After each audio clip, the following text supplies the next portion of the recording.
Health care system, ఇంకా government officials కి జీతాలు, మన దేశాన్ని కాపాడే ఆర్మీ, డిఫెన్స్ వాళ్ళ శాలరీస్ కి ఈ డబ్బుల్ని యూజ్ చేస్తారు. నాన్నగారు అసలు ట్యాక్స్ ఎవరు కట్టాలండి? ఏ వ్యక్తి అయినా సరే గవర్నమెంట్ పెట్టిన లిమిట్ కన్నా ఎక్కువ సంపాదిస్తున్నట్టయితే ఆ వ్యక్తి ఇన్కమ్ ట్యాక్స్ కట్టాలి. ఒక వ్యక్తికనే కాదు, కంపెనీస్ కూడా కార్పొరేట్ ట్యాక్స్ అని గవర్నమెంట్ కి పే చేయాలి.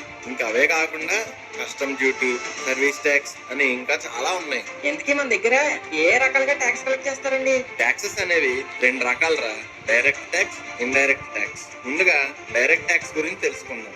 ఈ డైరెక్ట్ ట్యాక్స్ లు ఒక వ్యక్తి మీద ఒక కార్పొరేషన్ కట్టాల్సి ఉంటుంది. మన ఇండియాలో central board of direct taxes ఈ ట్యాక్సెస్ ని చూసుకుంటది. మళ్ళీ ఈ డైరెక్ట్ ట్యాక్సెస్ లోనే ఇంకా రకాలు ఉన్నాయి. First the income tax. ఇది ఒక వ్యక్తి కట్టే ట్యాక్స్. గవర్నమెంట్ పెట్టిన లిమిట్ కన్నా మన సంపాదన ఎక్కువ ఉంటే మనం ఇన్కమ్ ట్యాక్స్ కట్టాలి. రెండవది కార్పొరేషన్ ట్యాక్స్. ఇది ఒక కంపెనీ గవర్నమెంట్ కట్టే ట్యాక్స్. ఇంకా మూడవది క్యాపిటల్ గెయిన్ ట్యాక్స్. ఉదాహరణకి కిందటి నెలలో ఒక కంపెనీ స్టాక్స్ కొన్నాం. అది ఆ నెలలో అమ్మితే దాని మీద 15% ట్యాక్స్ ఉండేది. కానీ ఈ రోజు కనుక మనం అమ్మితే దాని మీద 20% ట్యాక్స్ కట్టాలి. లాంగ్ టర్మ్ గెయిన్స్ మీద ట్యాక్స్.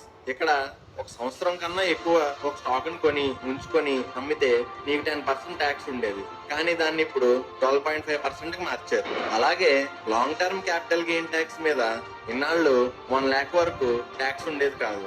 ఇప్పుడు దాని లిమిట్ కొంచెం పెంచి 1.25 lakhs వరకు చేశారు. అర్థమయ్యేలా చెప్పండి నాన్నగారు. ఇప్పుడు నువ్వు స్టాక్ మార్కెట్ లో ఒక స్టాక్ కొన్నావురా, దాని మీద నీకు ₹1,00,000 లాభం వచ్చింది. ముందు ట్యాక్స్ రిజమీలో 1,00,000 తర్వాత నీకు ₹1 వచ్చిన ఆ ₹1 ట్యాక్స్ కట్టాలి. కానీ ఇప్పుడు దాన్ని ₹1,25,000 మార్చారు. అంటే ₹1,25,000 తర్వాత నీకు వచ్చిన డబ్బులకి నువ్వు ట్యాక్స్ కట్టాలి. ఇంకా నాలుగవది STT, అంటే సెక్యూరిటీ ట్రాన్సాక్షన్ ట్యాక్స్. నువ్వు స్టాక్ మార్కెట్ లో ఒక కంపెనీకి సంబంధించిన షేర్ కొన్నావంటే మొన్నటి వరకు 0.0125% ట్యాక్స్ కట్ అయ్యేది. దాన్ని ఇప్పుడు పెంచి 0.02% చేశారు. తర్వాత ఫ్యూచర్ అండ్ ఆప్షన్ సెక్యూరిటీ మీద ఉండే ప్రైస్ ని 0.0625% నుండి 0.1% కి మార్చారు.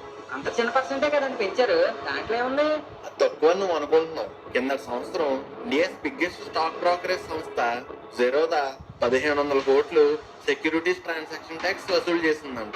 ఇప్పుడు కొత్తగా పెరిగిన రేట్ల వల్ల 2,500 కోట్లు కలెక్ట్ చేస్తుందని ఆ సంస్థ పేర్కొన్నది. అంటే దాదాపు 60% పెరిగినట్టు. బాబోయ్, చాలా డిఫరెన్స్ ఉంది నాన్నగారు.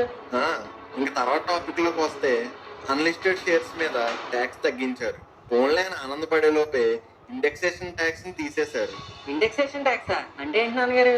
ఇండెక్సేషన్ ఇన్ఫ్లేషన్ కు ముడిపడి ఉంటది. ఫర్ ఎగ్జాంపుల్, నీ చిన్నప్పుడు ₹5 చాక్లెట్ వచ్చేది. కానీ ఇప్పుడు అదే చాక్లెట్ ₹10 పెడితే గానీ రావట్లేదు. ఎందుకు నాన్నగారు? దీన్నే ఇన్ఫ్లేషన్ అంటారా. ఇప్పుడు ₹5 పెన్ని నువ్వు గోరాగాడికి ₹20 అమ్మావు. ఇందులో నీ లాభం ఎంత? ₹15 నాన్నగారు. ఇప్పుడు గవర్నమెంట్ ఆ ₹15కి ట్యాక్స్ వేస్తుంది. అదేంటి, అది నా లాభం కదా? దాన్ని క్యాపిటల్ గెయిన్ ట్యాక్స్ అంటారు. ఆ ట్యాక్స్ తగ్గించుకునే ప్రాసెస్ ఇండెక్సేషన్. ఇప్పుడు ఈ ఇండెక్సేషన్ వాడుకొని పెన్ ₹10 కొనుక్కున్నానని గవర్నమెంట్ కి చూపించి ట్యాక్స్ తగ్గించుకోవచ్చు. కానీ గవర్నమెంట్ ఈ ఇండెక్సేషన్ తీసేసింది. దీనివల్ల జనాలు చాలా డబ్బులు పోగొట్టుకుంటారు. ఈ చేంజెస్ చేయడం వల్ల స్టాక్ మార్కెట్లో ట్రేడింగ్ చేసే వాళ్ళకి చాలా నష్టాలు ఉన్నాయిరా. ఇలా ఎందుకు చేశారంటే కరోనా పాండమిక్ తర్వాత ఇండియాలో దాదాపు 10 కోట్ల డీమ్యాట్ అకౌంట్లు ఓపెన్ అయ్యాయంట.